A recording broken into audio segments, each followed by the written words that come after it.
கர்த்தருடைய பரிசுத்த நாமத்திற்கு மகிமை உண்டாவதாக. ஆண்டவராகிய இயேசுவின் இனிய நாமத்தில் உங்கள் யாவரையும் வாழ்த்துகின்றோம். இணையதள வழியாக இணைகின்ற ஒவ்வொருவரையும் இயேசுவின் நாமத்தினாலே நாங்கள் வாழ்த்துகின்றோம். இந்த ஆராதனையிலும் கர்த்தர் பிரசன்னமாயிருந்து நம்மை ஆசீர்வதிப்பாராக.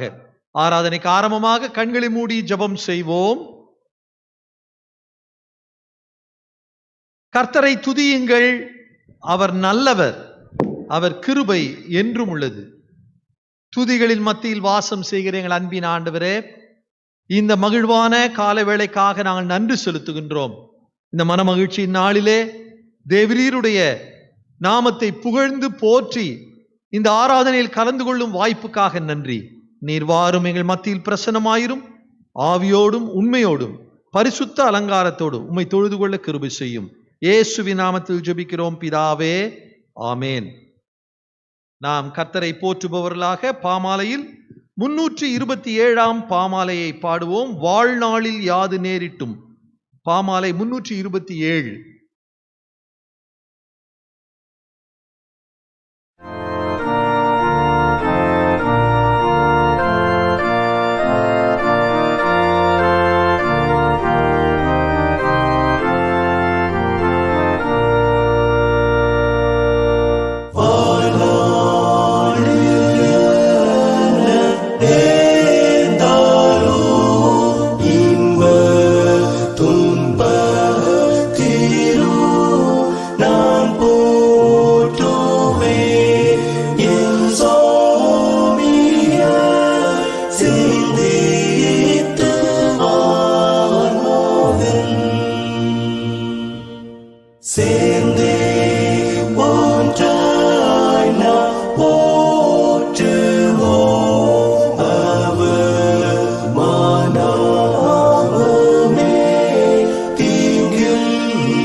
நாம் கடவுளை தொழுவோம். கடவுள் ஆவியாயிருக்கிறார். அவரை தொழுது கொள்கிறவர்கள் ஆவியோடும் உண்மையோடும் அவரை தொழுது கொள்ள வேண்டும். ஆண்டவரே, எங்கள் உதடுகளை திறந்தருளும், அப்பொழுது எங்கள் வாய் உம்முடைய புகழை அறிவிக்கும். பிதாவுக்கும் குமாரனுக்கும் பரிசுத்த ஆவிக்கும் மகிமை உண்டாவதாக. ஆதிலும் இப்பொழுதும் எப்பொழுதுமான சதா காலங்களில் மகிமை உண்டாவதாக. ஆமேன். எங்கள் தந்தையாம் கடவுளே, உமது வல்லமையாலும் ஞானத்தாலும் எல்லாவற்றையும் படைத்து உமது குமாரனை எங்கள் இரட்சகராக தரும்படி உலகத்தில் அன்பு கூர்ந்தீரே, உம்மை போற்றுகிறோம்.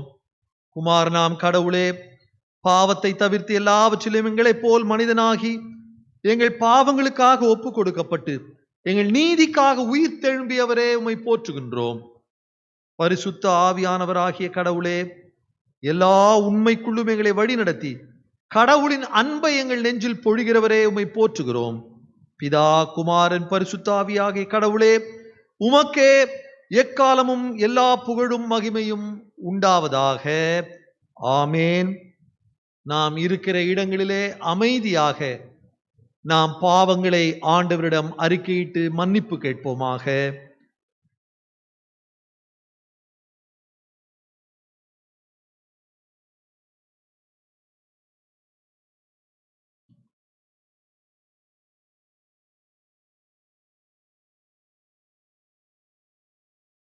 சர்வ வல்லமையுள்ள கடவுளிடத்தில் நாம் நம்முடைய பாவங்களை தாழ்மையோடு அறிக்கையிடுவோம். பொதுவான பாவ அறிக்கையின் ஜெபத்தை சேர்ந்து சொல்லுவோம். சர்வ வல்லமையும் மிகுந்த இரக்கமும் உள்ள பிதாவே, தப்பிப்போன ஆடுகளைப் போல நாங்கள் உடைய வழிகளை விட்டு வழுவி அலைந்து போனோம். எங்கள் இருதயத்தின் யோசனைகளுக்கும் விருப்பங்களுக்கும் மிகவும் இணங்கி நடந்தோம். உமது பரிசுத்த கற்பனைகளுக்கு விரோதமாய் குற்றம் செய்தோம். செய்யத்தக்கவைகளை செய்யாமல் செய்யத்தகாதவைகளை செய்து வந்தோம். எங்களுக்கு சுகமே இல்லை. ஆனாலும் ஆண்டவரே, தேவரீர் எங்கள் ஆண்டவராகிய இயேசுவின் மூலமாய் மனிதருக்கு அருளி செய்த வாக்குத்தத்தத்தின்படியே நிர்பாக்கியமுள்ள குற்றவாளிகளாகிய எங்களுக்கு இரங்கும். தப்பிதங்களை அறிக்கையிடுகிற எங்கள் மேல் பொறுமையாயிரும். பாவத்தின் நிமித்தம் துக்கப்படுகிறவர்களை சீர்படுத்தும். மிகவும் இரக்கமுள்ள பிதாவே, உம்முடைய பரிசுத்த நாமத்துக்கு மகிமை உண்டாகும்படி நாங்கள் இனி தேவ பக்தியும் நீதியும் தெளிந்த புத்தியும் உள்ளவர்களாய் நடந்து வர இயேசு கிறிஸ்துவின் நிமித்தம் எங்களுக்கு கிருபை செய்தருளும். ஆமென். சர்வ வல்லமையும் மிகுந்த இரக்கமும் உள்ள ஆண்டவர் மன்னிப்பையும் பாவ நிவிர்த்தியை நமக்கு கட்டளையிட்டருளி வாழ்க்கையை சீர்படுத்துவதற்கான காலத்தையும் தமது பரிசுத்தாவின் கிருபையும் தேற்றுதலையும் தந்தருள்வாராக. ஆமென்.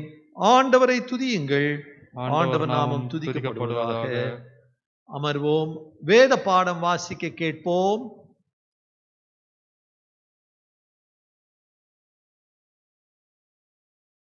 கிறிஸ்துவுக்குள் யாதொரு ஆறுதலும் அன்பினாலே யாதொரு தேறுதலும் ஆவியின் யாதொரு ஐக்கியமும் யாதொரு உருக்கமான பட்சமும் இரக்கங்களும் உண்டானால் நீங்கள் ஏக சிந்தையும் ஏக அன்பும் உள்ளவர்களாயிருந்து இசைந்த ஆத்துமாக்களாய் ஒன்றையே சிந்தித்து என் சந்தோஷத்தை நிறைவாக்குங்கள். ஒன்றையும் வாதினாலாவது வீண் பெருமையினாலாவது செய்யாமல் மனத்தாழ்மையினாலே ஒருவரை ஒருவர் தங்களிலும் மேன்மையானவர்களாக எண்ண கடவீர்கள். அவனவன் தனக்கானவைகளை அல்ல பிறருக்கானவைகளையும் நோக்குவானாக.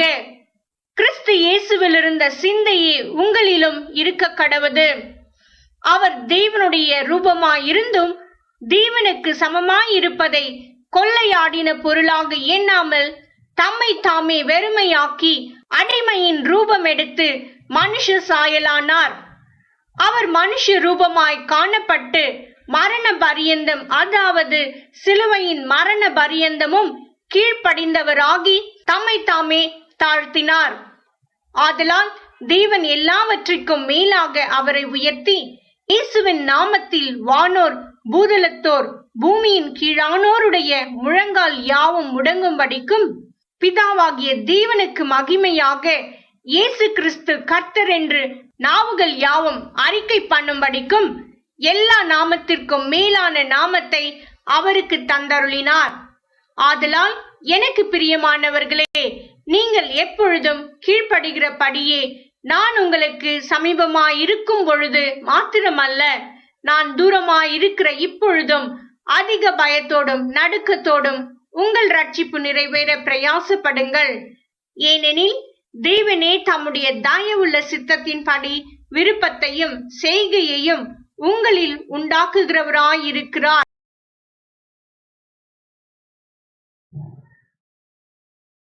ஆண்டவருடைய திருவார்த்தையை தியானிப்பதற்கு முன்பாக ஜெபம் செய்வோம். என் கண்மலை மீட்பெருமாகிய கர்த்தாவே, அடியனின் வாயின் வார்த்தைகளும் எங்கள் யாவரின் இதயங்களின் தியானமும் உமது சமூகத்தில் பிரியமாயிருப்பதாக. ஆமேன். ஆண்டவராகிய இயேசுவின் இனிய நாமத்தில் உங்கள் யாவரையும் வாழ்த்துகின்றேன். இந்த நன்னாளிலும் நாம் சேர்ந்து ஆண்டவருடைய திருவார்த்தையை தியானிக்க கர்த்தர் கொடுத்த கிருபைக்காக ஆண்டவரை துதிக்கின்றேன். கடந்த ஞாயிற்றுக்கிழமையிலே அப்போஸ்தலனாகிய பவுல் பிலிப்பியருக்கு எழுதின நிருபம் 1 அதிகாரத்தை தியானித்தோம். இன்றைய தினத்திலே பிலிப்பியர் 2 அதிகாரத்தை நாம் தியானிக்க இருக்கின்றோம். பிலிப்பியருக்கு எழுதின நிருபம் தூய பவுலடிகளால் சிறைச்சாலையிலிருந்து எழுதப்பட்ட நிருபம் மற்றும் இது பவுலின் துவக்க கால நிருபங்களில் ஒன்றாக இது கருதப்படுகிறது. One of the early epistles of Paul. ஆக பவுல் அடிகளார் தன்னுடைய வாழ்நாளெல்லாம் சிறப்பான ஊழியத்தை அவர் செய்தார். அவர் தொடர்ந்து அவர் ஊழியம் செய்த சபைகளுக்கு மற்ற இடங்களுக்கு செல்லும் போது அங்கிருந்து கடிதம் எழுதி அவர்களை விசாரித்து அவர்களை ஊக்கப்படுத்தி இருக்கிறார். அப்படியாக பிலிப்பியருக்கு எழுதின கடிதமும் மிக சிறப்பான ஒரு கடிதமாக இது அமைகிறது. பிலிப்பி திருச்சபை எப்படி உருவாயிற்று என்பதை அப்போஸ்தலர் நடபடிகளின் புஸ்தகம் 16ஆம் அதிகாரத்தை நாம் வாசிக்கும் போது அதிலே அறிந்து கொள்ளலாம். இன்றைக்கு 2ஆம் அதிகாரத்தை தியானிக்க இருக்கின்றோம். முதல் அதிகாரத்திலே நாம் சிந்தித்த காரியங்கள் 3 தலைப்புகளிலே கடந்த வாரத்திலே முதல் அதிகாரத்தை நாம் சிந்தித்தோம். நற்செய்தி பங்காளர்கள், பார்ட்னர்ஸ் இன் த காஸ்பல். பிலிப்பியர் 1ஆம் அதிகாரம் 1 முதல் 11 வசனங்கள் வரை. 12ஆம் வசனத்திலிருந்து 19ஆம் வசனம் வரை நற்செய்தி அறிவிப்பவர்கள், பிரீச்சர்ஸ் ஆஃப் த காஸ்பல். பிலிப்பியர் 1ஆம் அதிகாரம் 20 முதல் 30 வரை நற்செய்தியாக வாழ்பவர்கள், பிராக்டிஷனர்ஸ் ஆஃப் த காஸ்பல் என்ற இந்த 3 தலைப்பிலே முதல் அதிகாரத்தை நாம் சிந்தித்தோம். நற்செய்தி பங்காளர்கள், நற்செய்தி அறிவிப்பவர்கள், நற்செய்தியாக வாழ்பவர்கள், partners, preachers and practitioners of the gospel. இன்றைய தினத்திலே பிலிப்பியர் 2ஆம் அதிகாரத்தை நாம் சிந்திக்க இருக்கின்றோம்.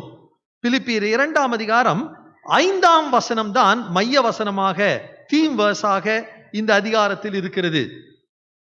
பிலிப்பியர் 2:5, கிறிஸ்து இயேசுவில் இருந்த சிந்தையே உங்களிலும் இருக்க கடவது. Your attitude should be the same as that of Christ Jesus.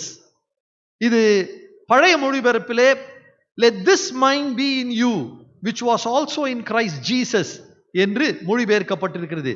The mind of Jesus, கிறிஸ்துவின் சிந்தை, கிறிஸ்து இயேசுவில் இருந்த சிந்தையே உங்களிலும் இருக்க வேண்டும் என்று பவுலடிகளார் கூறுகின்றார். கடவுளுக்குள் பிரியமானவர்களே, நம்முடைய சிந்தை, எண்ணம் எப்படிப்பட்டதா இருக்கிறது? மனம் ஒரு குரங்கு என்று சொல்லுவார்கள். பல வேளைகளிலே நாம் மனதிலே பல இடங்களுக்கு சென்று வருகின்றோம். இரவிலே படுக்கும் போதும் மனம் பல காரியங்களை சிந்தித்துக் கொண்டிருக்கின்றது. இடையிலே தூக்கத்திலிருந்து விழித்துக் கொண்டாலும் பல காரியங்களை குறித்து சிந்திக்கின்றோம். சில வேளைகளிலே அச்சப்படுகின்றோம். ஆனால் பவுலடிகளார் சொல்லுகிற மிக அருமையான ஒரு ஆலோசனை, நீங்கள் கிறிஸ்துவின் சிந்தை கொண்டவர்களாயிருங்கள். கிறிஸ்து இயேசுவிலிருந்தே அந்த சிந்தை, அந்த எண்ணம், அதுவே உங்களிலும் இருக்கட்டும். Let the mind of Christ be in you also. So we need to have the mind of Christ. கிறிஸ்து இயேசுவின் சிந்தையை நாம் பெற்றவர்களாயிருக்க வேண்டும். அப்படியானால் அது சிந்தை என்ன? நாம் என்ன செய்ய வேண்டும்? இயேசு கிறிஸ்துவின் வாழ்க்கை வரலாறு நமக்கு தெரியும். அவருடைய போதனைகள் நமக்கு தெரியும். அவர் அன்புள்ளவராய், அன்பை குறித்து போதித்தவராய், தன் வாழ்க்கையிலே அன்பையே அவர் வாழ்ந்து காட்டினவராய், இறுதியிலே சிலுவையில் அந்த உன்னத அன்பை தன் தியாக மரணத்திலே வெளிப்படுத்தினவராய், உயிர்த்தெழுந்த ஆண்டவராய், இன்றும் நம்மோடு இருந்து நம்மை அன்பு கூறுகிறவராய் இருக்கின்றார். அந்த அன்பின் ஆண்டவர் இயேசுவின் சிந்தை நம்மிலே இருக்க வேண்டும். அனுதின வாழ்க்கையிலே நாம் குடும்பத்திலும், நம்முடைய பணியிடத்திலும், வாழும் இடத்திலும் பல்வேறு பிரச்சனைகளை சந்திக்கின்றோம். பல்வேறு மனிதர்களோடு பழகும் போது உரசல்கள், விரிசல்கள் ஏற்படுகின்றது. அப்படியானால் கிறிஸ்துவின் சிந்தை என்ன? நான் எப்படி அதை வாழ வேண்டும்? அதை குறித்து பவுலடிகளார் பிலிப்பி திருச்சபை விசுவாசிகளுக்கு அருமையாக எழுதுகிறார். பிலிப்பியர் 2ஆம் அதிகாரத்திலே முதல் வசனத்திலிருந்து இப்பொழுது நாம் வாசிக்கிறோம். பிலிப்பியர் 2ஆம் அதிகாரம் 1ஆம் வசனம். ஆதலால் கிறிஸ்துவுக்குள் யாதொரு ஆறுதலும், அன்பினாலே யாதொரு தேறுதலும், ஆவியின் யாதொரு ஐக்கியமும், யாதொரு உருக்கமுமான பட்சமும் இரக்கங்களும் உண்டானால். அவர் என்ன சொல்கிறார்? ஆண்டவர் இயேசு கிறிஸ்துவுக்குள் ஆறுதல், தேறுதல், ஐக்கியம், உருக்கமான பட்சம், இரக்கம், இவைகளெல்லாம் நம்மிலே காணப்பட வேண்டும். அதெல்லாவற்றுக்கும் முத்தாய்ப்பாக இரண்டாம் வசனத்தை சொல்கிறார். பிலிப்பியர் 2ஆம் அதிகாரம் 2ஆம் வசனம். நீங்கள் ஏக சிந்தையும் ஏக அன்பும் உள்ளவர்களாயிருந்து இசைந்த ஆத்துமாக்களாய் ஒன்றையே சிந்தித்து என் சந்தோஷத்தை நிறைவாக்குங்கள் என்று கூறுகின்றார். அங்கே சொல்லும்போது make my joy complete by being like-minded, having the same love, being in spirit and purpose என்று கூறுகிறார். ஏக சிந்தை, ஏக அன்பு, இசைந்த ஆத்துமா. நம்முடைய சிந்தை அது மைண்ட், ஏக அன்பு லவ் அது ஹார்ட்டிலிருந்து இதயத்திலிருந்து வருகிறது. இசைந்த ஆத்துமாக்களாய் அது சோல். சோ இங்கே பவுலடிகளார் 3 காரியத்தை சொல்கிறார். Mind, heart and soul. நீங்கள் சிந்தையிலும் அன்பிலும் ஆத்துமாவிலும் ஒரு மனம் உள்ளவர்களாய் நீங்கள் வாழுங்கள். ஒன்றையே சிந்தித்து என் சந்தோஷத்தை நிறைவாக. நீங்கள் ஒற்றுமையாய் ஒரு மனம் உள்ளவர்களாய் வாழ்ந்தால் எனக்கு அதுவே சந்தோஷம் என்று கூறுகிறார். ஒரு முறை இந்த வசனத்தை நான் திருமணத்திலே இறை செய்தியாக அளித்தேன். திருமணத்திலே இணைக்கப்பட்ட கணவன் மனைவியும் ஏக சிந்தையும் ஏக அன்பும் உள்ளவர்களாய் இருந்து இசைந்த ஆத்துமாக்களாய் ஒன்றையே சிந்தித்து செயலாற்ற வேண்டும். திருச்சபையிலும் நாம் அனைவரும் பல்வேறு எண்ணங்கள் கொண்டவர்களாய் இருந்தாலும் நம் மனம், இதயம், ஆன்மா எல்லாம் ஒன்றுபட்டதாய் ஒற்றுமையுடன் ஒரு மனதாய் நாம் செயலாற்ற வேண்டும். ஆனால் அது முடியுமா? கஷ்டம். பல சமயத்திலே நாம் வாதாடுகின்றோம். பல சமயத்திலே நம்முடைய வாழ்வின் மேன்மைகளை குறித்து மேன்மை பாராட்டுகிறோம். அதை தான் அடுத்த வசனத்திலே சொல்கிறார். 3ஆம் வசனத்தை வாசி. பிலிப்பியர் 2:3. ஒன்றையும் வாதினாலாவது வீண் பெருமையினாலாவது செய்யாமல் மனத்தாழ்மையினாலே ஒருவர் தங்களிலும் மேன்மையானவர்களாக எண்ண கடவீர்கள். Do nothing out of selfish ambition or vain conceit, but in humility consider others better than yourself. ஆக consider others better than yourself. தங்களிலும் மேன்மை உள்ளவர்களாக மற்றவர்களை நீங்கள் கருதுங்கள் என்று அவர் கூறுகின்றார். பல சமயத்திலே நான் தான் பெரியவன், எனக்கு தான் எல்லாம் தெரியும், நான் தான் சிறந்தவன் என்று நினைக்கிறோம். நல்லது. ஆனால் அதே வேளையிலே மற்றவர்களோடு பழகும்போது நம்மை விட அவர்கள் மேலானவர்கள், நம்மை விட அவர்கள் சிறந்த அறிவாளிகள், அவர்கள் சிறப்பான கருத்துக்களை சொல்கிறார்கள். பிறரை நாம் உயர்வாக மதிக்க, பாராட்ட கற்றுக்கொள்ள வேண்டும். கிறிஸ்தவ வாழ்விலே அது அவசியம். ஆக ஒன்றையும் வாதினாலாவது வீண் பெருமையினாலாவது செய்யாமல் மனத்தாழ்மையினாலே ஒருவர் தங்களிலும் மேன்மையானவர்களாக எண்ண கடவீர்கள். கடவுளுடைய தாசர்களின் வாழ்வை பார்க்கும்போது பெரிய படித்த பட்டம் பெற்ற கடவுளுடைய தாசர்கள் கூட மிக தாழ்மையாக இருந்திருக்கிறார்கள். மனத்தாழ்மையை குறித்து தான் இந்த 3ஆம் வசனம் சொல்கிறது. With humility consider others better than your self. ஆக நமக்கும் தாழ்மை அவசியமாயிருக்கிறது. அதோடு கூட மற்றொரு பண்பை கூறுகிறார் 4ஆம் வசனத்திலே. அவனவன் தனக்கானவைகளை அல்ல பிறருக்கானவைகளையும் நோக்குவானாக என்று கூறுகின்றார். Each of you should look not only to your own interest but also to the interest of others. நமக்கு நன்மை கிடைக்குமா, நமக்கு லாபம் கிடைக்குமா, நமக்கு வசதியா இருக்குமா என்று மட்டும் நினைக்காதே. மற்றவர்கள் நன்மை பெற மற்றவர்களை நீ மேன்மைப்படுத்த முயற்சி செய். அவனவன் தனக்கானவைகள் இல்ல பிறருக்கானவைகளை நோக்குவானாக. Put yourself in other person's shoes. You feel and understand the problem. ஆக மற்றவர்களுடைய கஷ்டங்களையும் மனநிலையும் நீங்கள் புரிந்து கொண்டு அவர்களுக்கு ஏற்றபடி அவர்களுக்கு உதவியா இருக்க நீங்கள் நடந்து கொள்ளுங்கள். உன்னுடைய சுயநலத்தையும் சுயலாபத்தையும் மட்டும் பார்க்காதே என்று அங்கே கூறு. இது அருமையான கிறிஸ்தவ பண்பை அவர் விளக்குகிறார். திருச்சபையாகவும் குடும்பமாகவும் நாம் பிறரோடும் பழகும்போது இவ்விதமான பண்புகள் தேவை. ஏக சிந்தை, ஏக அன்பு, இசைந்த ஆத்துமாக்கள், மனத்தாழ்மை, எனக்கானதை அல்ல பிறருக்கானதை நோக்குதல். இந்த பண்புகளை எல்லாம் முதல் 4 வசனத்திலே சொல்லி இந்த பண்புகள் எல்லாம் இயேசுவிலே இருந்தது. எனவே 5ஆம் வசனத்திலே சொல்லுகிறார், கிறிஸ்து இயேசுவில் இருந்த சிந்தையே உங்களிலும் இருக்க கடவது. Let this mind of Christ be in you also. Your attitude should be the same as that of Christ Jesus என்று கூறுகிறார். அவர் ஆட்டிடியூட் மேட்டர்ஸ். நம்முடைய மனப்பான்மை, நம்முடைய நோக்கம், நம்முடைய எண்ணம், சிந்தை கிறிஸ்துவின் சிந்தையை நாம் தரித்தவர்களாய் இருக்க வேண்டும். அதைத் தொடர்ந்து 6ஆம் வசனத்திலிருந்து 11ஆம் வசனம் வரை இந்த இயேசுவின் சிந்தை இன்னும் சிறப்பாக விளக்குகிறார்.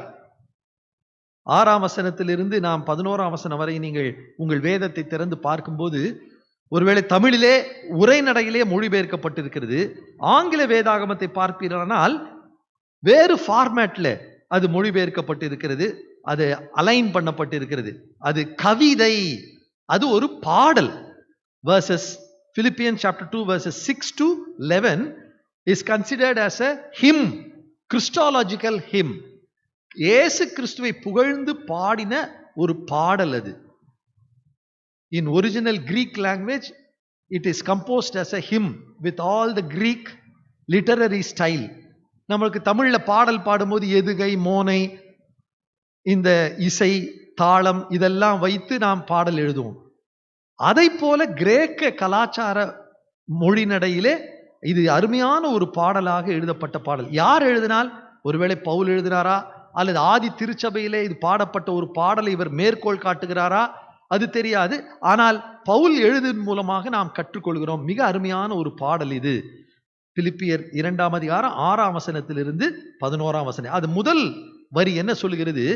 6ஆம் வசனம், அவர் தேவனுடைய ரூபமாயிருந்தும் தேவனுக்கு சமமாயிருப்பதை கொள்ளையாடின பொருளாக எண்ணாமல், அவர் கடவுள், இயேசு கிறிஸ்து கடவுளாயிருந்தார், கடவுளோடு சமமாயிருந்தார். ஆனால் அதை கொள்ளையாடின பொருளாக எண்ணாமல், 7ஆம் வசனம் சொல்லுகிறது, தம்மை தாமே வெறுமையாக்கி அடிமையின் ரூபம் எடுத்து மனுஷர் சாயலானார். ஆக இயேசுவில் இருந்த சிந்தை அது வெறுமையாக்கும் சிந்தை. He emptied himself என்ற வார்த்தை பயன்படுத்தப்படுகிறது. மூல மொழியிலே, கிரேக்க மொழியிலே இது எழுதப்பட்டிருக்கிறது. கெனோசிஸ் என்ற வார்த்தை பயன்படுத்துகிறார். எம்டிங்.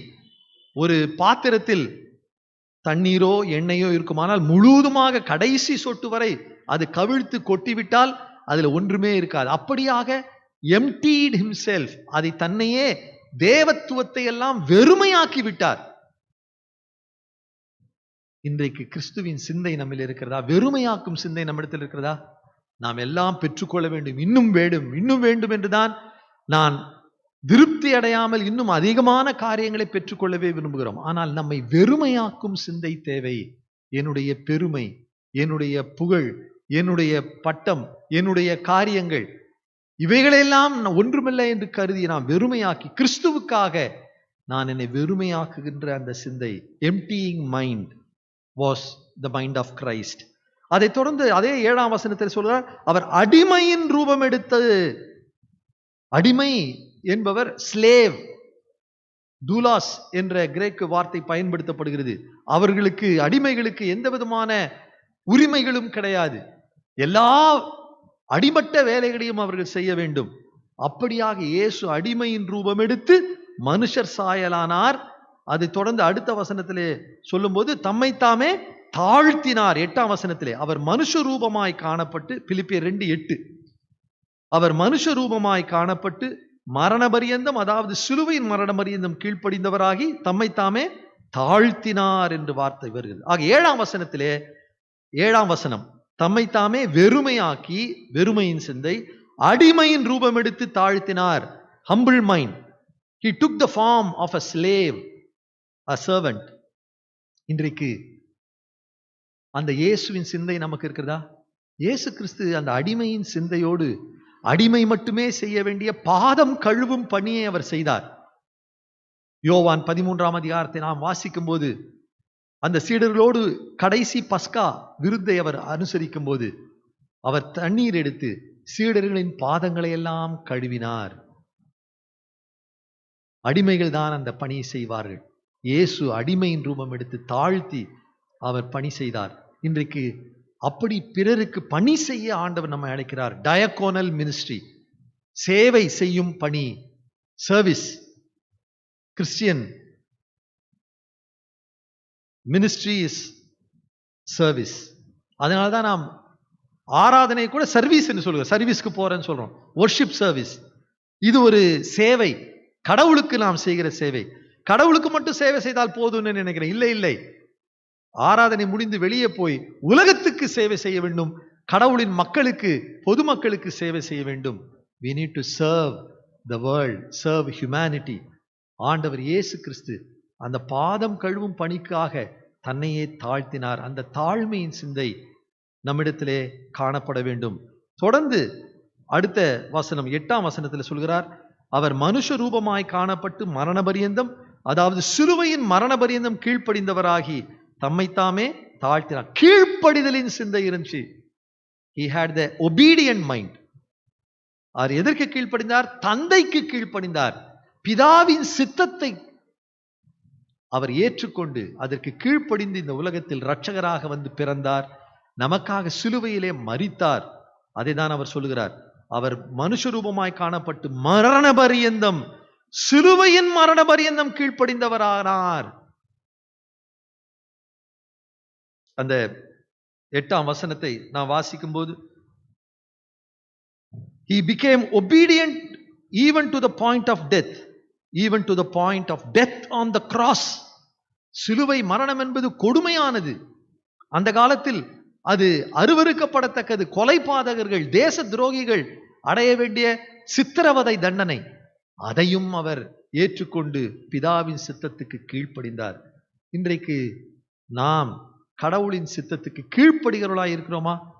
கடவுள் சித்தம் திட்டம் தெரிந்திருந்தும் பல வேளைகளிலே அது எனக்கு ஒத்து வராதனால் அதை மீறி நடக்கிறோம். கடவுளுக்கு பிரியமில்லாத காரியங்களில் ஈடுபடுகிறோம். அவரை விட்டு விலகி போகிறோம். இல்லை பிரியமானவர்களே, கடவுளின் சித்தத்துக்கு கீழ்ப்படியும் எண்ணம் தேவை. ஆகவே கிறிஸ்து இயேசுவில் இருந்த சிந்தை நம்மிடத்தில் இருக்க வேண்டும். இந்த கிறிஸ்து புகழ்பா கிறிஸ்டாலஜிக்கல் ஹிம்மிலே அருமையாக 3 சிந்தையை கூறுகின்றார். அவர் தம்மை தாமே வெறுமையாக்கினார், அது வெறுமையின் சிந்தை, எம்டியிங் மைண்ட். அவர் அடிமையின் ரூபம் எடுத்து தன்னை தாழ்த்தினார், அது தாழ்மையின் சிந்தை, ஹம்பிள் மைண்ட். அவர் மரண பரியந்தம் கீழ்ப்படிந்தார், கீழ்ப்படிதலின் சிந்தை, தி ஒபீடியன்ட் மைண்ட். இன்றைக்கு நம்மிடத்திலும் அந்த வெறுமை, தாழ்மை, கீழ்ப்படிதலின் சிந்தை கொண்டு இருப்போம். அப்படி இயேசு செய்ததினால் அவரை பிதாவாகிய கடவுள் உயர்த்தினார் என்று சொல்லுகிறார். அந்த பாடல் இன்னும் முடியல. 9, 10, 11ஆம் வசனத்துல மிக அருமையாக அது உச்சக்கட்டத்துக்கு போகிறது. பிலிப்பியர் 2:9, ஆதலால் தேவன் எல்லாவற்றுக்கும் மேலாக அவரை உயர்த்தி இயேசுவின் நாமத்தில் வானோர் பூதலத்தோர் பூமியின் கீழானோருடைய முழங்கால் யாவும் முடங்கும்படிக்கும், பிதாவாகிய தேவனுக்கு மகிமையாக இயேசு கிறிஸ்து கர்த்தர் என்று நாவுகள் யாவும் அறிக்கை பண்ணும்படிக்கும் எல்லா நாமத்துக்கும் மேலான நாமத்தை அவருக்கு தந்தருளினார். So God exalted him to the highest place and gave him the name that is above every name, that at the name of Jesus every knee should bow in heaven and on earth and under the earth, and every tongue confess that Jesus Christ is Lord, to the glory of God the Father. ஆக கடவுள் அவரை உயர்த்தினார். exalted Christ, உயர்த்தப்பட்ட கிறிஸ்துவை இங்கே பார்க்கிறோம். அவர் தன்னை வெறுமையாக்கி தாழ்த்தி கீழ்ப்படிந்ததினால் கடவுள் அவரை உயர்த்தினார். பெருமையுள்ளவர்களுக்கு தேவன் எதிர்த்து நிற்கிறார், தாழ்மையுள்ளவர்களுக்கு கிருபை அளிக்கிறார். அவர் ஏற்ற சமயத்தில் உங்களை உயர்த்தும்படிக்கு அவருடைய பலத்த கைக்குள் அடங்கியிருங்கள் என்று பேதுரு எழுதுகிறார். அன்பானவர்களே, நாமும் கிறிஸ்து இயேசுவில் இருந்த சிந்தையை கொண்டவர்களாய், அந்த வெறுமையின் சிந்தை, கீழ்ப்படிதலின் சிந்தை, அந்த தாழ்மையின் சிந்தை தனித்தவர்களாய் இருக்கும்போது ஆண்டவர் நம்மை ஆசீர்வதித்து உயர்த்துவார். அவர் எப்படி உயர்த்தினாரா? முழங்கால் யாவும் முடங்க, நாவு யாவும் அறிக்கையிட, அப்படிப்பட்ட மேலான நாமத்தை கொடுத்தார். இயேசு கிறிஸ்து கர்த்தர் என்று அறிக்கையிட்டார்களாம். Jesus Christ is Lord. இது technical sentence. Jesus Christ is Lord, இயேசு கிறிஸ்துவே கர்த்தர். இது இட்ஸ் a creed. இதுதான் விசுவாச பிரமாணம் ஆதி திருச்சபையில. இயேசு கிறிஸ்துவே கர்த்தர், ஒன் லைன் creed, ஒரு வரி விசுவாச பிரமாணம். எப்படி? அந்த காலத்தில் ரோமர்கள் ஆட்சி செய்த போது ரோம அந்த அரசன், தி சீசர் என்று அழைக்கப்பட்ட ரோம அரசனை தான் கடவுளாக வணங்க வேண்டும். சீசர் இஸ் லார்ட் என்று சொல்லி அறிக்கையிட்டு அவனுடைய சிலைக்கு முன்பாக முழங்கால் படியிட்டு தூபம் காட்டி அவனை வணங்க வேண்டும். ஆனால் கிறிஸ்தவர்கள் அதை செய்ய மறுத்தார்கள். சிலை வணக்கம் செய்ய மாட்டோம். அது மட்டுமல்ல, அவர் ஒரு அரசன், ஒரு மனிதன், அவரை கடவுள் என்று நாங்கள் வணங்க மாட்டோம். இயேசு கிறிஸ்துவே கர்த்தர், அவரே கடவுள் என்று வணங்குவோம் என்று சொன்னார்கள். We will not say Caesar is Lord, but we will only say Jesus is Lord. Jesus Christ is Lord. இயேசு கிறிஸ்துவே கர்த்தர் என்று அவர் கடவுளை மட்டுமே வணங்க. அதனால் வந்த விளைவு என்ன? எல்லா கிறிஸ்தவர்களும் துன்புறுத்தப்பட்டார்கள், அவர்கள் கைது செய்யப்பட்டார்கள், சிறையில் அடைக்கப்பட்டார்கள், வன விலங்குகளுக்கு இரையாக்கப்பட்டார்கள். ஆனாலும் அவர்கள் பொருட்படுத்தாமல் இரத்த சாட்சிகளாய் மரித்தார்கள். ஏனென்றால் அந்த விசுவாசத்துக்காக இயேசு கிறிஸ்துவே கர்த்தர் என்று தைரியமாய் அறிக்கையிட்டார்கள். அன்பானவர்களே, இன்னைக்கு இயேசு கிறிஸ்துன்னு எளிதா சொல்றோம், கர்த்தராகிய இயேசு கிறிஸ்து. ஆனா ஒவ்வொரு வார்த்தைக்கும் ஒவ்வொரு அர்த்தம் உண்டு. லார்ட் ஜீசஸ் கிரைஸ்ட், இயேசு கிறிஸ்துவே கடவுள், அவரை அன்றி வேறு தெய்வம் இல்லை. அதை நீங்கள் விசுவாசிக்கிறீங்களா? ரட்சிக்கப்படுவதற்கு அவருடைய நாமமே அல்லாமல் வேறு நாமம் கொடுக்கப்படவில்லை உலகத்தில் என்று அப்போஸ்தலர் 4:12 நாம் வாசிக்கிறோம். இந்த நாமத்தை நாம் உயர்த்துவோம், இந்த நாமத்தை நாம் அறிவிப்போம், அனைவருக்கும் நாம் இந்த நாமத்தையே கூறுவோம். ஆக இந்த அருமையான பகுதியிலே இந்த கிறிஸ்டாலஜிக்கல் ஹிம் என்று சொல்லப்படுகிற இந்த கிறிஸ்து புகழ் பாடல், இதிலே அருமையாக பவுல் சொல்லி அப்படிப்பட்ட அந்த சிந்தை உங்களில் இருக்க கடவுது என்று இந்த 5ஆம் வசனத்திலே சொல்லுகிறார். கிறிஸ்து இயேசுவில் இருந்த சிந்தையே உங்களிலும் இருக்க கடவுது. இன்றைக்கு நம்முடைய வாழ்விலும் இயேசு கிறிஸ்துவில் இருந்த சிந்தை நம்மிலும் காணப்பட ஆண்டவர் நம்மிடத்தில் எதிர்பார்க்கிறார். தொடர்ந்து அடுத்த பகுதியை நாம் வாசிக்கும் போது 11 முதல் 18 வசனங்கள் வரை உள்ள பகுதி கிறிஸ்துவின் நாள் குறித்து சொல்லப்படுகிறது. The day of Christ. First part up to 11th chapter, the mind of Christ, கிறிஸ்துவின் சிந்தை. 12ஆம் வசனத்திலிருந்து 18ஆம் வசனம் வரை கிறிஸ்துவின் நாள், the day of Christ, இதை குறித்து சொல்ல கிறிஸ்துவின் நாள் என்று கூறுகிறார். அவருடைய நாள் வரப்போகிறது, அவருடைய வருகை சமீபம். அதற்காக நீங்கள் ஆயத்தப்பட வேண்டும். அப்பொழுது வருகையில் நீங்கள் எப்படி இருக்க வேண்டும்? 12ஆம் வசனத்திலிருந்து வாசிப்போம். பிலிப்பியர் 2:12. ஆதலால் எனக்கு பிரியமானவர்களே, நீங்கள் எப்பொழுதும் கீழ்ப்படுகிறபடியே நான் உங்களுக்கு சமீபமாய் இருக்கும் பொழுது மாத்திரமல்ல, நான் தூரமாயிருக்கிற இப்பொழுதும் அதிக பயத்தோடும் நடுக்கத்தோடும் உங்கள் ரட்சிப்பு நிறைவேற பிரயாசப்படுங்கள். உங்கள் ரட்சிப்பு நிறைவேற பிரயாசப்படுங்கள் என்று சொல்கிறார். Work out your own salvation. நீங்கள் இயேசுவின் இரத்தத்தினால் கழுவப்பட்டு ரட்சிக்கப்பட்டீர்கள், உண்மை, அது கடந்த காலம். இப்பொழுதும் நீங்கள் ரட்சிக்கப்பட்டு கொண்டே இருக்க வேண்டும். இறுதி முடிவு பரியந்தம் நிலை நிற்பவனே ரட்சிக்கப்படுவான். எனவே உங்கள் ரட்சிப்பு நிறைவேறி நீங்கள் பிரயாசப்படுங்கள். அப்படியானால் என்ன செய்ய வேண்டும்? ரட்சிப்பு இலவசம், உண்மை, ஆனால் அதில் நிலைத்திருக்க நீ முயற்சி எடுக்க வேண்டும். விசுவாச வாழ்க்கையிலே வளர வேண்டும். வேதம் வாசித்தல், ஜெபித்தல், தேவாலயத்துக்கு சென்று விசுவாசிகளோடு ஐக்கியம் கொள்ளுதல், சாட்சி பகருதல், இப்படி எல்லா நிலைமைகளிலும் உன் ரட்சிப்பு நிறைவேறி நீ பிரயாசப்பட்டு கொண்டே இருக்க வேண்டும். You need to work out your salvation. Work out என்ற வார்த்தை இன்னைக்கு பயன்படுத்தணும் இல்லையா? ஜிம்முக்கு போய் ஒர்க் அவுட் பண்ணுங்கள், எக்ஸசைஸ் பண்ணுங்க. உன்னுடைய உடல் ஆரோக்கியமா இருக்கிறதுக்கு you need to two your work out. How about your spiritual work out? ஆவிக்குரிய வாழ்விலே நீ சிறப்பாக இருப்பதற்கு தினந்தோறும் do you do the workout for spiritual life? வேதம் வாசித்து, ஜெபித்து, ஐக்கியத்தில் நிலைத்து, சாட்சி பகர்ந்து நீங்கள் உங்கள் ரட்சிப்பு நிறைவேற பிரயாசப்படுங்க. இது எப்படி செய்யணுமா? பயத்தோடும் நடுக்கத்தோடும் செய்யுங்கள் என்று சொல்கிறார். கிரீக் வேர்ட்ஸ்ல ஃபோபியா அண்ட் ட்ரௌமா என்ற வார்த்தை பயன்படுத்தப்படும். பயத்தோடு, ஃபோபியா, ஃபோபியா என்றால் பயம், ஃபியர். நடுக்கம், ட்ரௌமா, அது ட்ரெம்பிளிங். இந்த 2 வார்த்தையும் இங்க பயன்படுத்துறார். பயத்தோடும் நடுக்கத்தோடும் நம்முடைய ரட்சிப்பு நிறைவேற வேண்டுமே என்று ஜாக்கிரதையோடு இதை நாம் செயலாற்ற வேண்டும். வாழ்நாளெல்லாம் இயேசுவின் பிள்ளைகளாக நாம் வாழ்ந்து காட்ட வேண்டும்.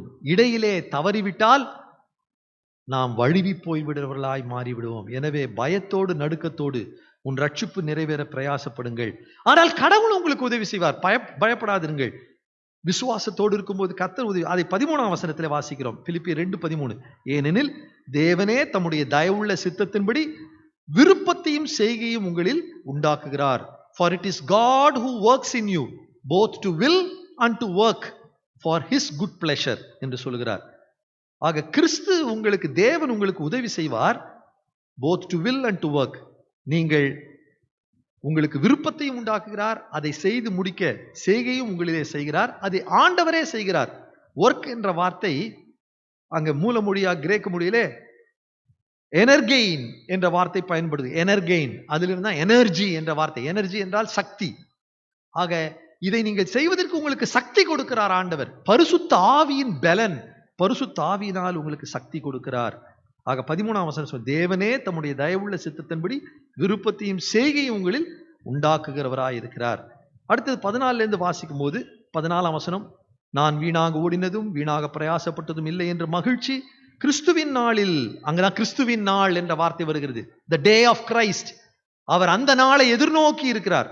அந்த நாளில், கிறிஸ்துவின் நாளில் எனக்கு மகிழ்ச்சி உண்டாயிருப்பதற்கு ஜீவ வசனத்தை பிடித்து கொண்டு உலகத்தில் சுடர்களைப் போல பிரகாசிக்கிற நீங்கள், 15ஆம் வசனம், கோணலும் மாறுபாடுமான சந்ததியின் நடுவிலே குற்றமற்றவர்களும் கபடற்றவர்களும் தேவனுடைய மாசற்ற பிள்ளைகளுமாயிருங்கள் என்று சொல்கிறார். ஆக கிறிஸ்துவின் நாளிலே நாம் எப்படி இருக்க வேண்டும்?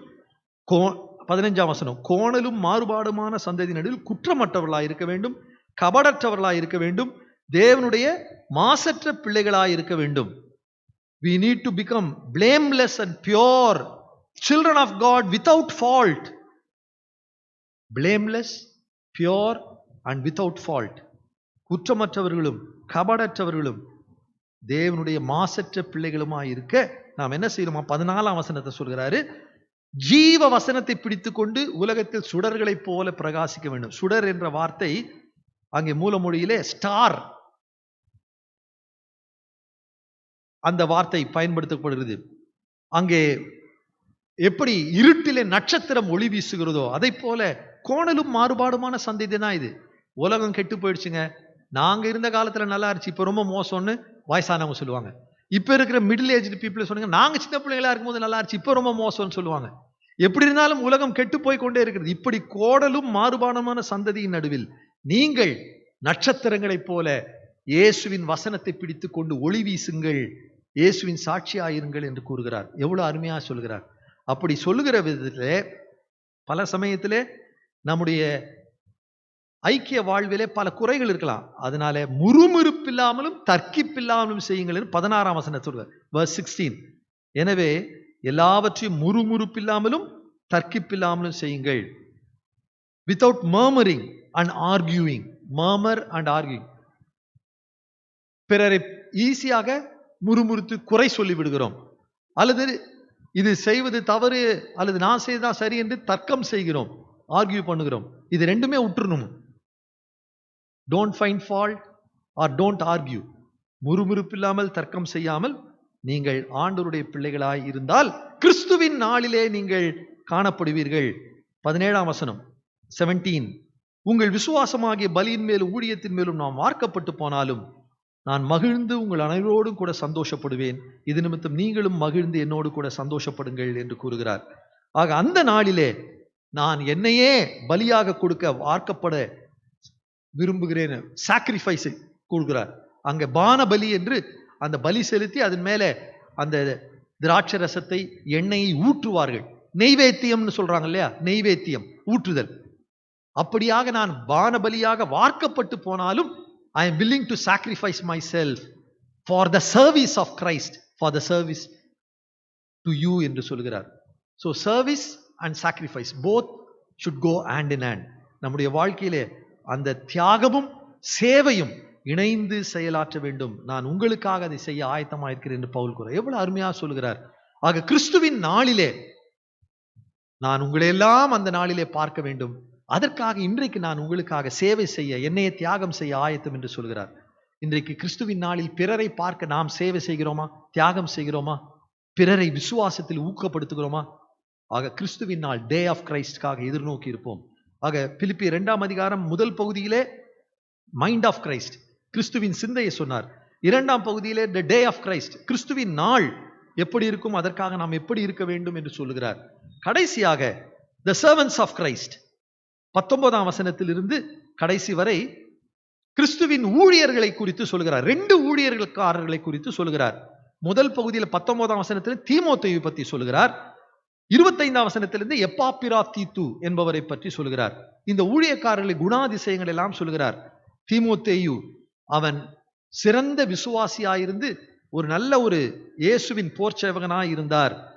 அவர் 20ஆம் வசனத்தில் சொல்லுகிறார், உங்கள் காரியங்களை உண்மையாய் விசாரிக்கிறதற்கு என்னை போல மனதுள்ளவன் அவனை என்று வேறொருவரும் இல்லை. அவர் கடவுளைப் போல, பவுலைப் போல நல்மனம் உள்ளவனாய் அந்த விசுவாசிகளை குறித்து கரிசனை உள்ளவனாய் இருந்தான். 21ஆம் வசனம் சொல்கிறது, மற்றவர்கள் எல்லாரும் கிறிஸ்து இயேசுவுக்குரியவைகளை தேடாமல் தங்களுக்குரியவைகளே தேடுகிறார்கள். இன்னைக்கு கூட பலரை அப்படிதான் பாடுறோம் இல்ல?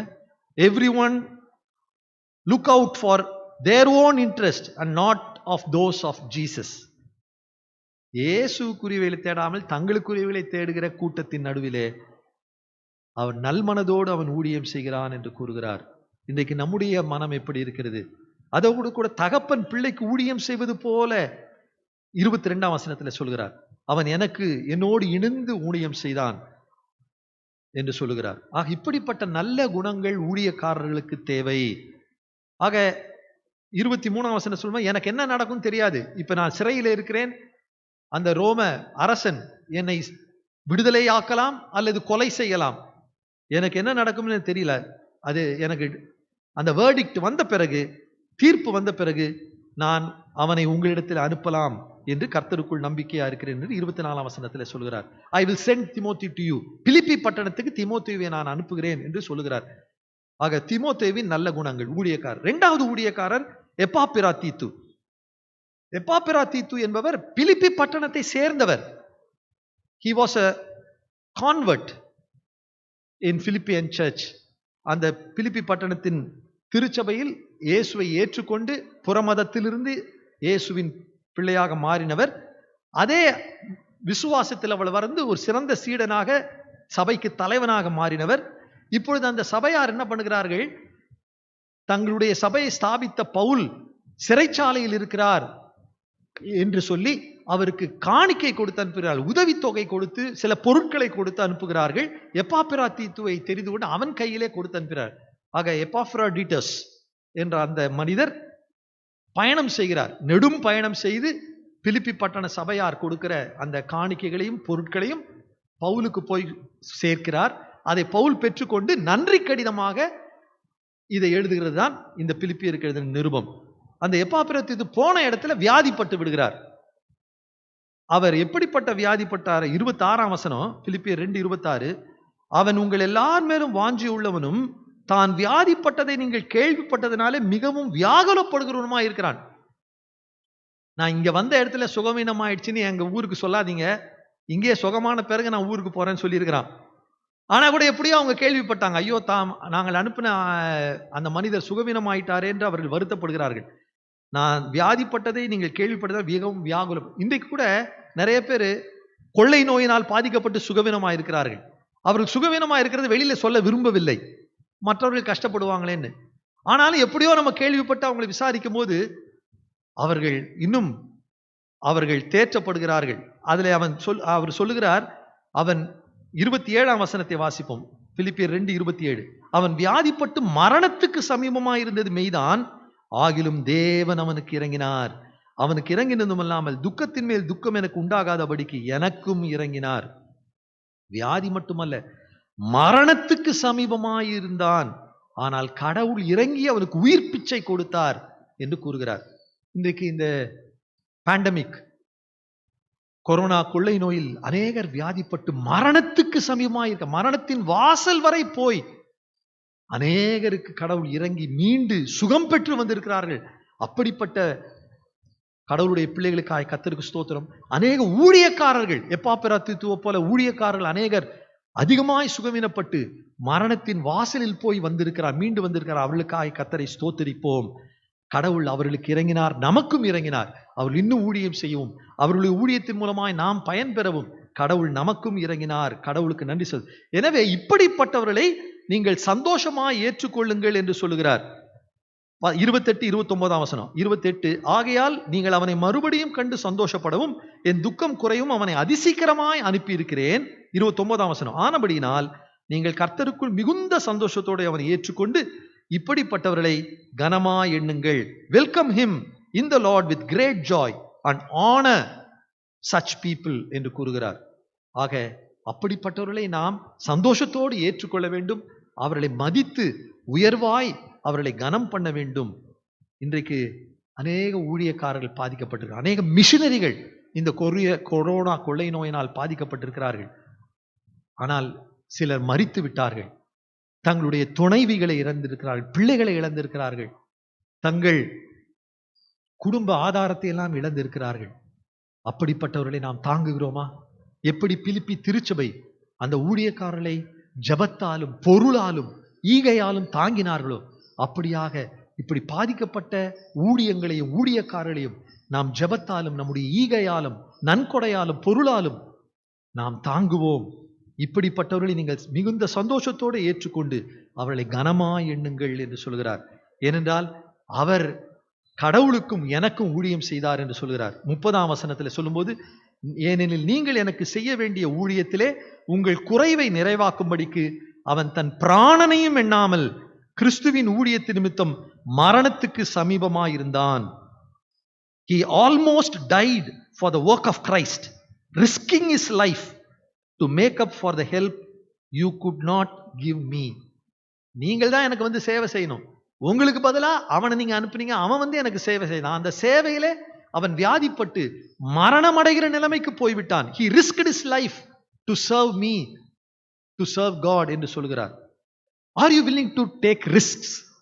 உங்கள் வாழ்க்கையிலே கஷ்டங்களை துன்பங்களை ஏற்றுக்கொள்ள ஆயத்தமா இருக்கிறீர்களா? He almost died for the work of Christ. அவன் கிறிஸ்துவின் ஊழியத்தின் நிமித்தம் மரணத்துக்கு சமீபமாயிருந்தான், தன் பிராணனையும் எண்ணவில்லை. இன்றைக்கு கடவுளுடைய ஊழியம் எளிதானதல்ல, கடவுளுடைய ஊழியம் ஈஸியானதல்ல. ஏதோ போனோம், நல்லா ப்ரீச் பண்ணோம், அதனால நல்ல பெரிய ஆசீர்வாதம் வசதிகள் பெற்றோம். இல்லை, கடவுளுடைய ஊழியம் we need to risk our life, we need to lay down our life on the altar, and also we need to even be prepared to die for the work of Christ. Are you willing to do that? உங்கள் பிராணனையும் நீங்கள் துச்சமாக எண்ணி கிறிஸ்துவின் ஊழியத்து நிமித்தம் நீங்கள் உங்களையே நீங்கள் தியாகம் செய்ய ஆயத்தமாயிருக்கிறீர்களா? அதுபடிப்பட்ட தியாகம் ஊழியம்தான் அங்கே எப்பாப்ராதீத்து என்ற ஊழியக்காரர் செய்தார். அதை பவுலடிகளார் பாராட்டினார். இன்றைக்கு நம்முடைய ஊழியம் எப்படி இருக்கிறது? வசதிகளை தேடி ஓடுகிறோமா அல்லது தியாக ஊழியம் செய்ய ஆயத்தமாயிருக்கிறோமா? அப்படிப்பட்ட செய்கிற ஊழியர்களை நாம் சந்தோஷத்தோடு ஏற்றுக்கொண்டு அவர்களை கனம் பண்ணுகிறோமா? அப்படியாக செய்ய ஆண்டவர் நம்மை அழைக்கிறார். இந்த பிலிப்பியர் 2ஆம் அதிகாரத்திலே இந்த 3 பகுதிகளாக நாம் வாசித்தோம். முதல் பகுதி 5ஆம் வசனம் சொல்கிறபடி, கிறிஸ்து இயேசுவில் இருந்த சிந்தையை உங்களில் இருக்க கடவுது. Let the mind of Christ be in you also. Mind of Christ, கிறிஸ்துவின் சிந்தை. 2வது பகுதியாக the day of Christ, கிறிஸ்துவின் நாள். 3வது பகுதியாக கிறிஸ்துவின் ஊழியக்காரர்கள், the servants of Christ, Timothy and எப்பாப்ரோடிட்டஸ். தீமோத்தியும் எப்பாப்ரோதீத்துவை பற்றி அவருடைய குணாதிசயங்களை பார்த்தோம். இன்றைக்கு நம்மிடத்திலே கிறிஸ்துவின் சிந்தை இருக்கிறதா?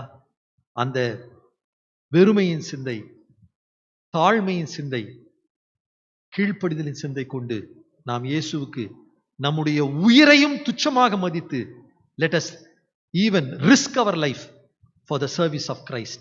மரணம் வந்தாலும் பரவாயில்லை, கிறிஸ்துவுக்காக வாழ்வோம்.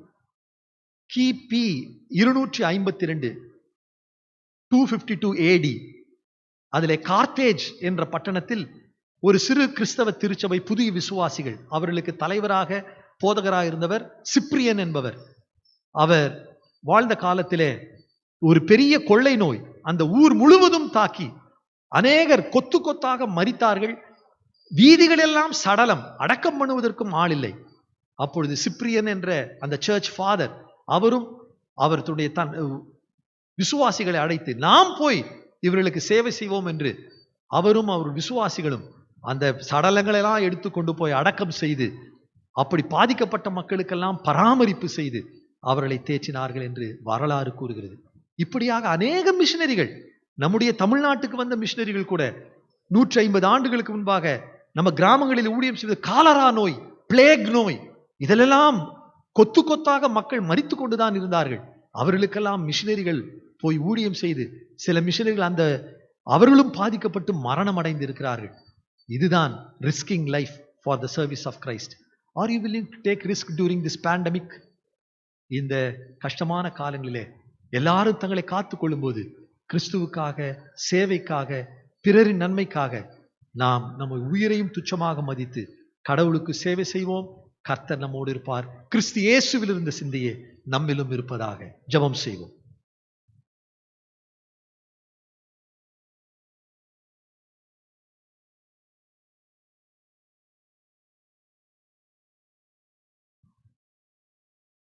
ஆண்டவரே, அந்த உம்முடைய சிந்தை எனக்கு தாரும்.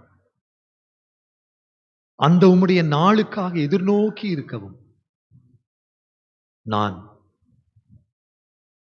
என்னுடைய பிராணனையும் எண்ணாமல் உமக்காக இறுதி வரை உண்மையாய் ஊழியம் செய்யவும் என்னை அர்ப்பணிக்கிறேன் என்று ஜெபிப்போம்.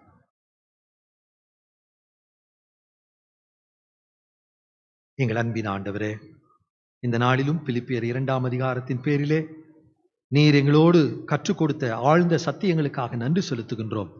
கிறிஸ்து இயேசுவில் இருந்த அந்த சிந்தை எங்களில் இருக்கவும், நாங்கள் கிறிஸ்துவின் நாளிலே உம்மை சந்திக்க குற்றமற்றவர்களும் துப்புரமானவர்களும் பரிசுத்தமுள்ளவர்களுமாய் காணப்படவும், இந்த உலகத்தில் வாழும் வரை கிறிஸ்துவின் உண்மை உள்ள ஊழியர்களாக சேவை செய்யவும் கிருபை செய்யும்படியாய் இயேசுவின் நாமத்தில் ஜெபிக்கிறோம் பிதாவே. ஆமென்.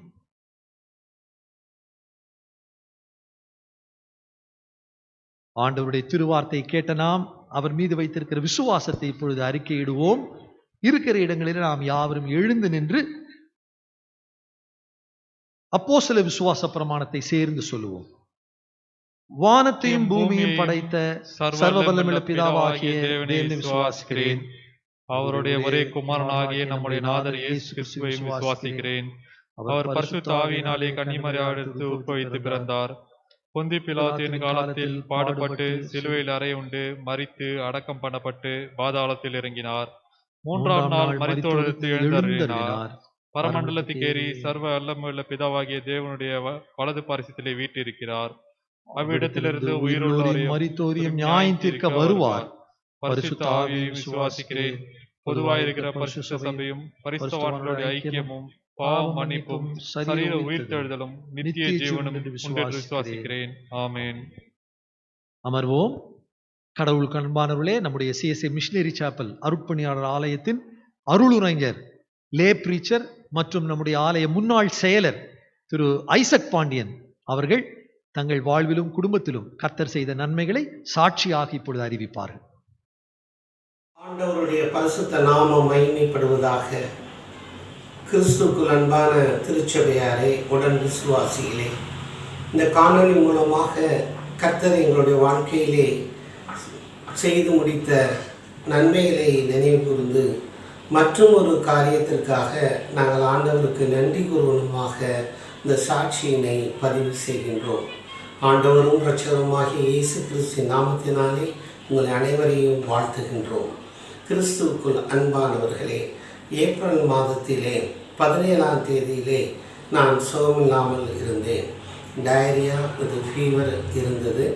18ஆம் தேதி மாலை ஆராதனையிலே அன்று எனக்கு ஆண்டவருடைய செய்தியை கொடுக்கும்படியாக வாய்ப்பு கொடுக்கப்பட்டதுனால் அந்த செய்தியை ஆண்டவருடைய நாம மகிமைக்காக கொடுத்துவிட்டு ஜெபத்திலே கலந்து கொண்டு வீட்டுக்கு திரும்பினோம். ஆனால் திங்கட்கிழமை முதல் எனக்கும் என் மனைவிக்கும் டயரியா மற்றும் ஃபீவர் தொடர்ந்து இருந்தது. என்னை காட்டிலும் அவர்கள் அதிகமாக பாதிக்கப்பட்டார்கள். எனவே அவர்களை மருத்துவமனைக்கு உட்படுத்தி கொண்டு சிகிச்சைக்காக செல்லலாம் என்று அணுகின பொழுது முதலாவது கொரோனா டெஸ்ட் எடுத்துருங்கள் என்று மருத்துவர் ஆலோசனை சொல்லினார். அவர்களை மட்டும் எடுக்க சொன்ன பொழுது நாங்கள் வீட்டில் இருந்த 4 பேரும், நானும் என் மனைவி மகள் சாந்தி, கிராண்ட் சைல்ட் ஷெர்லி மற்றும் எங்களுடைய அண்டை வீட்டு சகோதரர் அவர்களுமாக அவர் மனைவியுமாக நாங்கள் 6 பேர் ஒரே நாளிலே அந்த ஏப்ரல் 24ஆம் தேதி டெஸ்ட் எடுத்தோம். ஆனால் அந்த டெஸ்ட் முடிவிலே நாங்கள் 5 பேருக்கும் கொரோனா பாசிட்டிவ் என்று ரிசல்ட் வந்தது. நாங்கள் யாருமே அதை எதிர்பார்க்கவில்லை. ஆனாலும் சற்று கலந்து போனோம். அதே நேரத்தில் என்னுடைய மருமகன் அவர்களுக்கும் இந்த பாதிப்பு இருப்பதாக கண்டறிந்து அவர்கள் சாலி கிராமத்திலே தன்னை தனிமைப்படுத்திக் கொண்டார்கள். ஆனாலும் கடவுளுடைய பெரிதான கிருபையினாலே நாங்கள் வீட்டிலே ஹோம் குவாரண்டைனாக இருந்து சிகிச்சை மேற்கொள்ள முடிவு செய்தோம். ஏனென்றால் எங்கள் 4 பேருக்குமே மீடியம் என்பதாக ரிசல்ட் வந்தது. ஆனால் எங்களுடைய அண்டை வீட்டுக்கார சகோதரருக்கு ஹை ரிஸ்க் என்ற ரிப்போர்ட் வந்ததுனால் இந்த RT-PCR டெஸ்டிலே அவர் மருத்துவமனைக்கு சென்று சிகிச்சைக்காக உட்படுத்தி கொண்டார்கள். அவர் மனைவியும் பிள்ளைகளும் சொந்த ஊருக்கு சென்று விட்டார்கள். நாங்கள் 4 பேரும் தனிமையாக இருந்தோம்.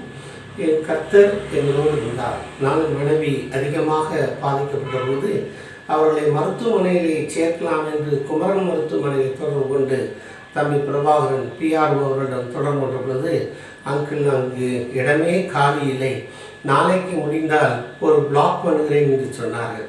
ஆனால் கர்த்தருடைய கிருபையினாலே அவர்கள் மறுநாள் சற்று முன்னேறி இருந்தது உடம்பிலே. எனவே நாங்கள் மருத்துவமனைக்கு செல்லவில்லை. கர்த்தர் நல்லவர், அவர் கிருபை என்றும் உள்ளது. கர்த்தர் நல்லவர் என்பதை ருசித்து பாருங்கள் என்று வேதம் சொல்கிறது போல கர்த்தர் எங்களுடைய வாழ்விலே மற்றும் ஒரு அதிசயத்தை காண, அற்புதத்தை அனுபவிக்க கிருபை செய்தார். அவரை தேடுகிற பிள்ளைகளை ஒருபோதும் அவர் கைவிட மாட்டார். நாங்கள் 4 பேரும் தனிமையாக நாங்கள் இருந்தோம். எங்களுக்கு அநேக பேர் எங்களுக்காக ஜெபித்தார்கள். ஆயிரமா மற்றும் ஆலய பணியாளர், அவருடைய குடும்பத்தார், சர்ச் கிளர்க், நண்பர்கள், விசுவாசிகள், செய்கிற குழு உறுப்பினர்கள் அனைவரும் எங்களுக்காக ஜெபித்து எங்களிடம் நலமுலம் விசாரித்தார்கள். அநேக பேர் எங்களுக்கு உதவி செய்தார்கள். இந்த 15 நாட்களுக்கு மேலாக எங்களுக்கு தேவையான உணவு முறைகளை எல்லாம், உணவு மற்றும் தேவைகளை கர்த்தர் சந்திக்க கிருபை செய்தார். எலியாவை காகத்தை கொண்டு போஷித்தது போல எங்களையும் ஒரு அற்புதமாக வழிநடத்தினார். ஆனாலும் தனிமையில் இருக்கிற பொழுது நாங்கள் அதிகமாக சோர்ந்து போனோம். அவருடைய வசனம் எங்களை தேற்றிற்று. அதிக நேரம் ஆண்டவருடைய பாதத்தில் இருக்கவும் ஜெபிக்கவும் நாங்கள் கற்றுக்கொண்டோம். கர்த்தர் அதே போல் மர்மன் அவர்களுக்கும் சுகத்தை கொடுத்தார். அவர்கள் அங்கிருந்து இந்த ஆன்லைன் மூலமாக எங்களுக்கு தேவையான காரியங்களை ஒழுங்கு செய்து அனுப்பினார்கள். அதுவும் எங்களுக்கு பிரயோஜனமாக இருந்தது. திருச்சபை விசுவாசிகள் எங்களுக்கு அதிக பேர் உதவினார்கள். நாங்கள் அவர்களுக்கு நன்றி கூறிக்கொள்ள விரும்புகின்றோம். கர்த்தருடைய கிருபையினாலே 15 நாட்களுக்கு பிறகு நாங்கள் சுகம் பெற்றோம். சுகம் பெற்ற பிறகும் கூட அதனுடைய ஃபாலோஅப்பாக மருத்துவரை சந்தித்த பொழுது அடியானுக்கு எக்ஸ்ரே எடுத்து பார்த்தால் நல்லது என்று மருத்துவர் சொன்னார். கடவுளுடைய கிருபையினாலே அந்த எக்ஸ்ரே ரிப்போர்ட்டிலே ஒன்றும் நெகட்டிவாக இல்லை, எல்லாமே நார்மலாக இருந்தது. ஆனாலும் பலவீனமாக இருக்கின்றோம், எங்களுக்காக நீங்கள் ஜெபிங்கள். இந்த நேரத்திலே திருச்சபை விசுவாசிகளுக்காக நாங்கள் நன்றி கூறுகின்றோம். கர்த்தர் எங்களுக்கு பெரிய காரியங்களை செய்தார்.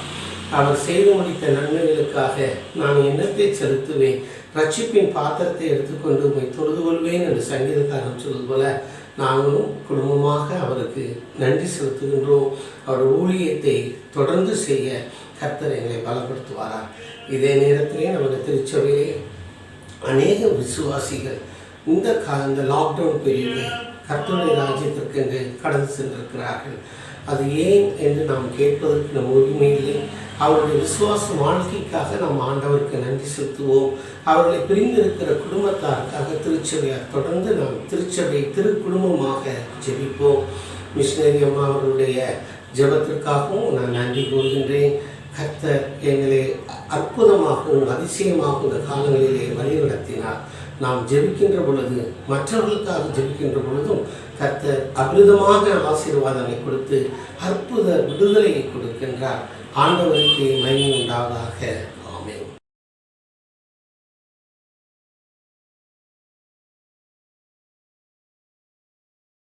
அறிவிப்புகளை கூறுவார்கள்.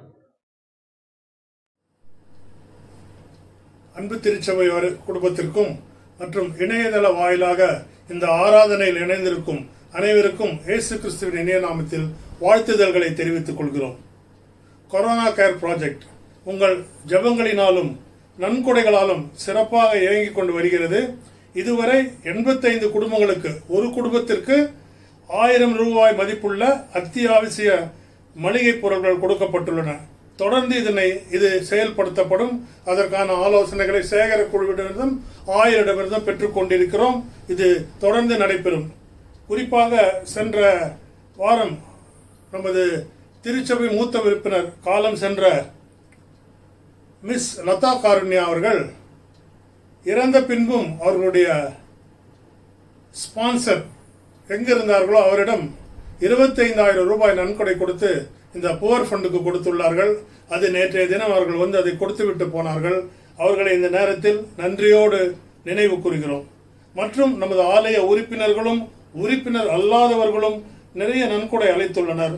அனைவருக்கும் ஆயர் மற்றும் சேகர குழு சார்பாக நன்றியினை தெரிவித்துக் கொள்கிறோம். பயோடேட்டா. சபையோர் அனைவரும் தங்கள் பயோடேட்டாவை, உங்களிடம் எத்தனை மொபைல் போன்கள் இருக்கிறதோ உங்கள் குடும்பத்தில் அனைத்து நம்பர்களையும் உடனே ஆலய வாட்ஸ்அப்புக்கு அனுப்பும்படி கேட்டுக்கொள்கிறோம், அல்லது ஆலய மிஷினரிக்கு அனுப்பும்படி கேட்டுக்கொள்கிறோம். உங்கள் பிறந்தநாள் மற்றும் திருமண நாள் வாழ்த்துக்கள் ஆயர் அவர்கள் ஜெபத்துடன் உங்களுக்கு அன்றைய தினமே, அன்றன்று உங்களுக்கு எப்பொழுது பிறந்த நாள் கொண்டாடுகிறீர்களோ, திருமண நாள் கொண்டாடுகிறீர்களோ அன்றைய தினமே உங்களுக்கு அனுப்பப்படும். CMC sponsorship, Christian Medical College sponsorship, Vellore. Candidates applying for sponsorship to CMC Vellore for MBBS, SR, SMRC, DHA, BPT போன்ற மருத்துவத்துறை ட்ரைனிங்ஸ் அனைத்திற்கும் ஃபார்ம்கள் வழங்கப்பட்டு கொண்டிருக்கிறது. இதை நீங்கள் CSI Kalyani multi speciality hospital number 15 doctor Radhakrishnan ரோடில் சென்று நீங்கள் பெற்றுக்கொள்ளலாம். இதற்கு eligibility for sponsorship to CMC Vellore, அவர்கள் குறைந்தபட்சம் CSI உறுப்பினர்களாக 10 வருஷம் இருக்க வேண்டும். இது 10ஆம் தேதி மே மாதம் முதல் 21ஆம் தேதி ஜூன் மாதம் வரை கொடுக்கப்படும். தேவையானவர்கள் பெற்று செல்லலாம். மேலும் விவரங்களுக்கு சபை வாட்ஸ்அப்பை பார்க்கும்படி கேட்டுக்கொள்கிறோம். ஆலயத்திலும் நோட்டீஸ் போர்டில் இது போடப்பட்டுள்ளது.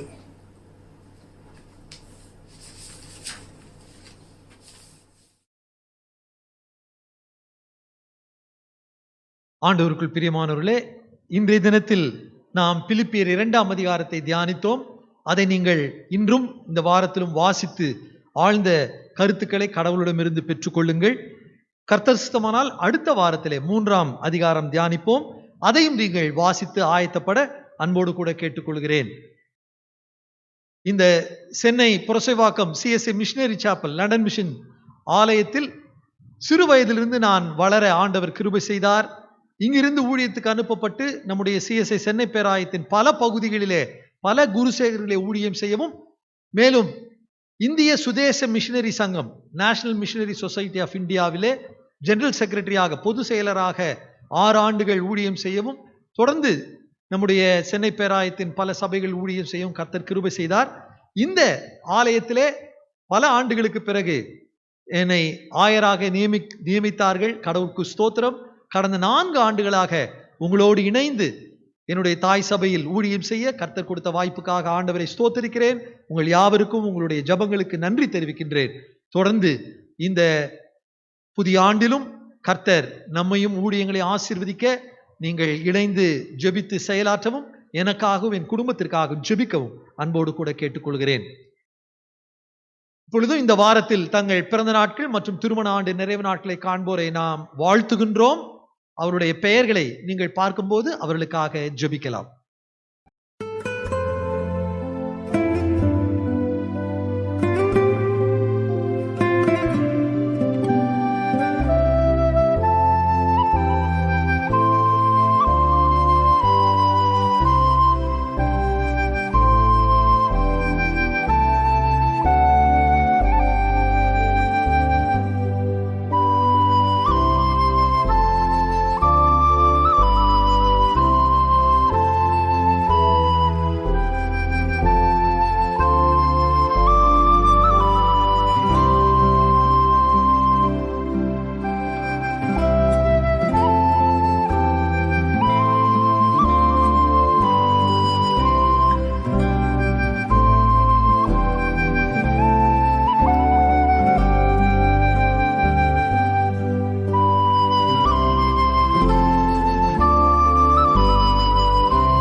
ஜெபம் செய்வோம். ஒரு நிமிடம் அமைதியாக நம்முடைய தனிப்பட்ட வாழ்வின் தேவைகளுக்காக, நம்முடைய குடும்ப தேவைகளுக்காக நாம் ஜெபிப்போம். அமைதியாக ஜெபிப்போம்.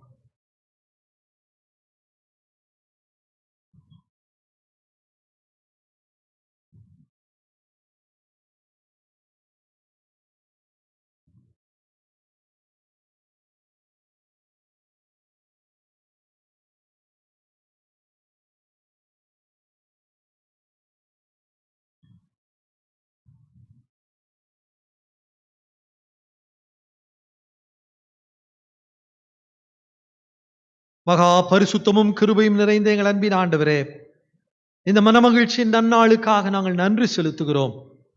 தேவரீருடைய நாமத்தை புகழ்ந்து மேன்மைப்படுத்தி இந்த ஆராதனையிலே பங்கு பெற நீர் கொடுத்த வாய்ப்புக்காக நன்றி.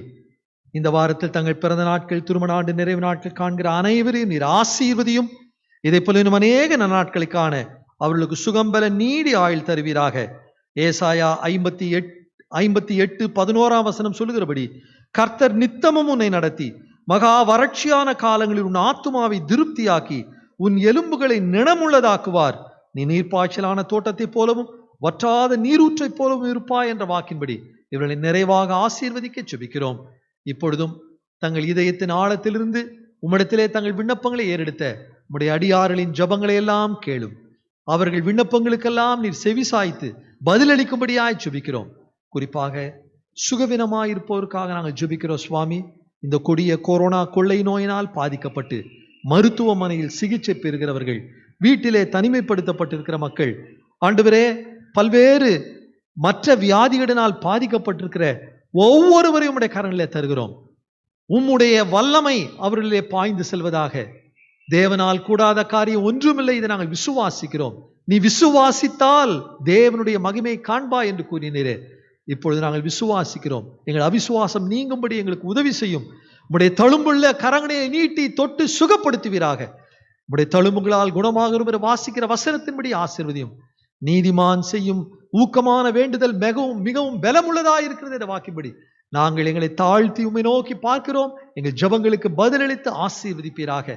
குறிப்பாக ஆண்டவரே, எங்களுடைய குடும்பங்களுக்காக நாங்கள் ஜெபிக்கிறோம்.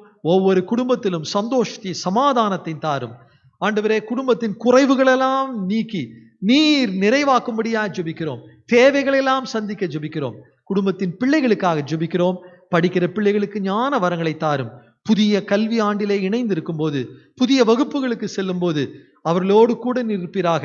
ஒருவேளை இந்த கொடிய கொரோனா கொள்ளை நோயின் காரணமாக அவர்கள் வீடுகளிலிருந்து ஆண்டவரே இந்த ஆன்லைன் வகுப்புகளிலே, இணையதள வகுப்புகளிலே கலந்து கொள்ள வேண்டிய சூழ்நிலையில் அவைகளெல்லாம் கற்றுக்கொள்ள, புரிந்து கொள்ள அவர்களுக்கு கிருபை செய்யும். சரீர சுகம்பலன் தாரும். குடும்பத்தில் உள்ள பெரியோர் அனைவரையும் நீர் ஆசீர்வதித்து சுகம்பலன் தருவீராக. இன்னுமாக எங்களுடைய திருச்சபைக்காக ஜெபிக்கிறோம். திருச்சபையின் செயலர், பொருளர், குழு உறுப்பினர்கள், சபையின் அனைத்து விசுவாச குடும்பங்களை நீர் ஆசீர்வதியும். அவர்களுடைய தேவையெல்லாம் சந்தியும். எங்களுடைய பேராயத்தையும் பேராய தலைவர்களையும் ஆயர்களையும் குடும்பங்களையும் ஆசீர்வதியும். அனைத்து சபைகளை ஆசீர்வதியும். அனைத்து மிஷினரி சங்கங்களையும் ஊழியங்களையும் நீர் ஆசீர்வதியும். ஆண்டவரே, நாங்கள் இன்றைக்கும் வேதத்திலே வாசித்தது போல கிறிஸ்துவின் ஊழியக்காரராகிய தீமோத்தேயுவை போல, எப்பாப்பிராத்தீத்துவை போல அநேகர் கிறிஸ்துவுக்கு உண்மையாய் ஊழியம் செய்கிறார்கள். தங்கள் பிராணனையும் எண்ணாமல் கிறிஸ்துவின் ஊழியத்தின் நிமித்தம் அநேகர் மரணத்தையும் ஆண்டவரை துச்சமாக மதித்து பணி செய்து கொண்டிருக்கிறார்கள். அவர்கள் ஒவ்வொருவருக்கும் கிருபைகளை தந்து அவர்களை பலப்படுத்தி வழி நடத்தும். அவர்கள் தேவையெல்லாம் சந்தியும்.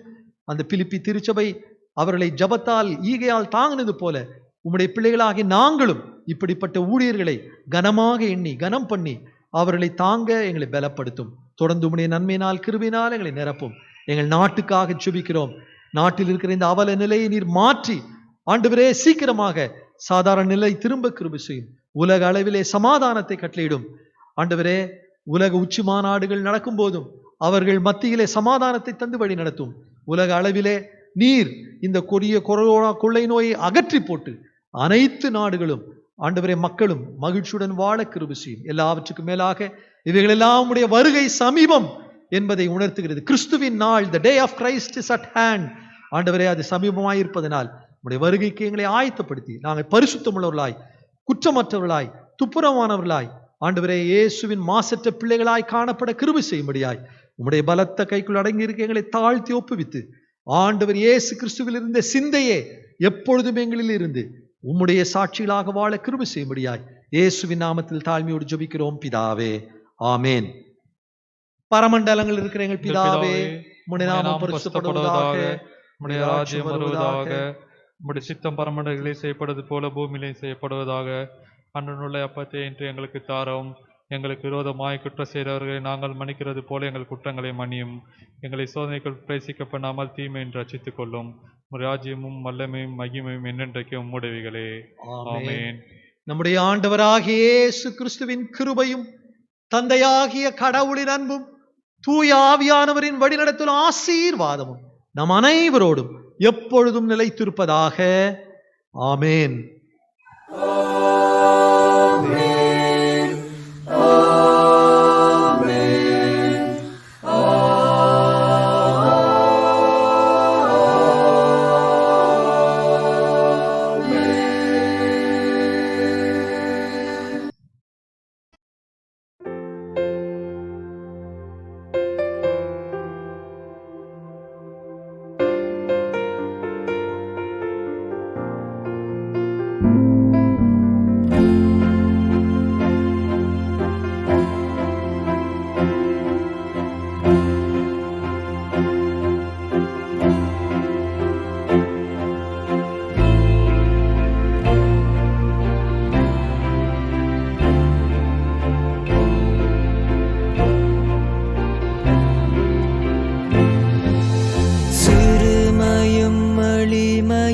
மான என்மேல் நினைவாயிருப்பவரே,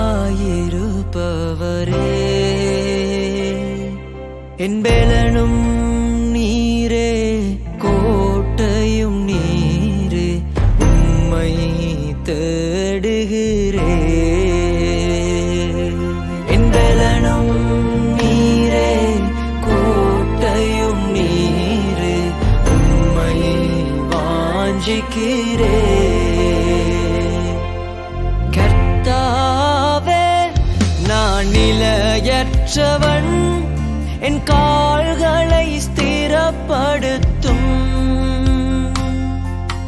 கர்த்தாவே, நான் நிலையற்றவன், என் கால்களை ஸ்திரப்படுத்தும். என் பெலனும் நீரே, கோட்டையும் நீரே, உம்மை தேடுகிறே. என் பெலனும் நீரே, கோட்டையும் நீரே, உம்மை வாஞ்சிக்கிறே.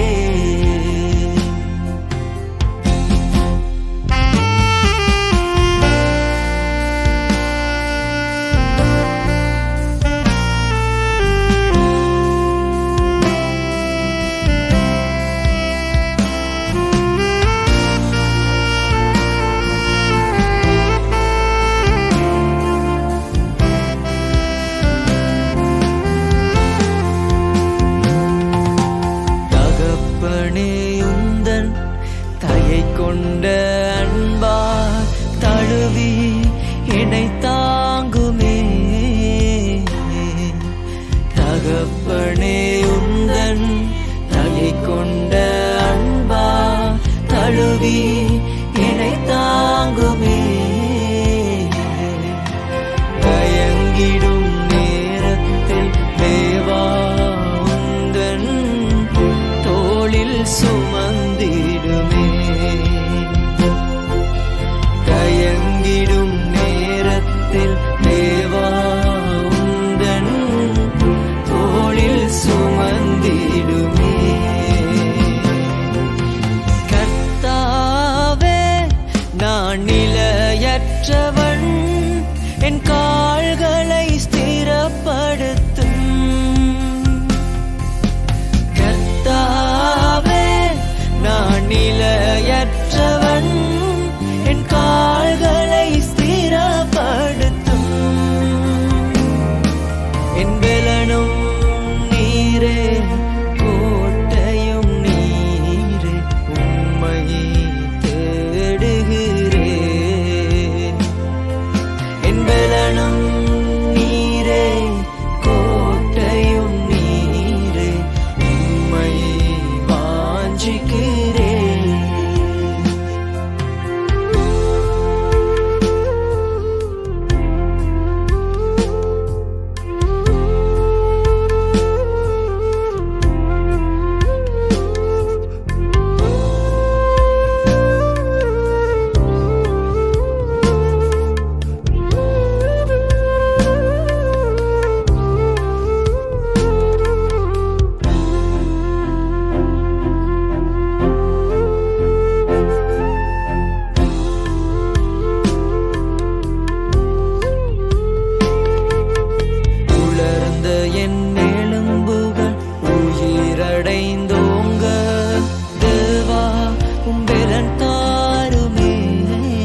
மான என்மேல் நினைவாயிருப்பவரே.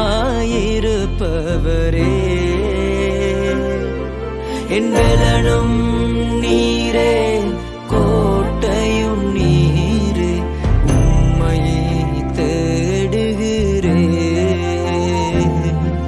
என் பலனும் நீரே, கோட்டையும் நீரே, உம்மையே வாஞ்சிக்கிறேன்.